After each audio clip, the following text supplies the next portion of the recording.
ভাই এটা হলো কনসোল, আমি আপনাদের এখন খুলে দেখাবো। আর এইটা সাইড আছে প্লাস্টিক, এইটা আপনার কাঠ না। এখন ভাই কথা হলো কি, এক এক ইম্পোর্টার এক একভাবে মাল ইম্পোর্ট করে, বুঝছেন? এখন মনে করেন যে এটা প্লাস্টিক বলে যে কোয়ালিটি খারাপ হতে পারে, আপনি আসেই দেখবেন, সমস্যা নাই। আমি আপনাদের খুলেও এখন দেখাচ্ছি।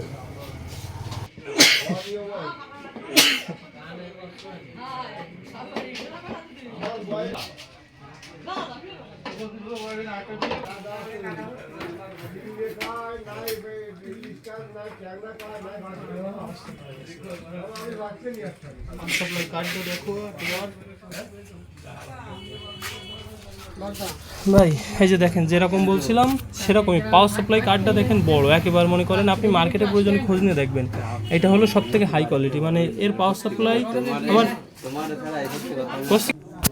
আমার LX9-এও প্রায় সেম এরকমই সুপার দেয়া। এই আউটপুট এইদিকে একরকমই, তাইলে বুঝে দেখেন এটার লোড কী হতে পারে।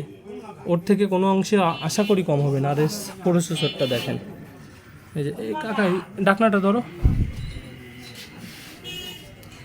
দেখেন এই যে আমি হাত দিয়ে দেখালাম আপনারই, দেখেন কত বড়, দেখছেন? বড় প্রসেসর লাগানো, আর পাওয়ার সাপ্লাই তো কথাই নাই। এই যে টোটালি আপনি দেখেন, এই যে কোথাও ধুলো বালি কোনো কিছুই নাই। এই যে এটা একটা পার্ট দেখেন, আলাদা আলাদা পার্ট করা, এর কোথাও কোনো মানে সংযোগ নাই, দেখছেন?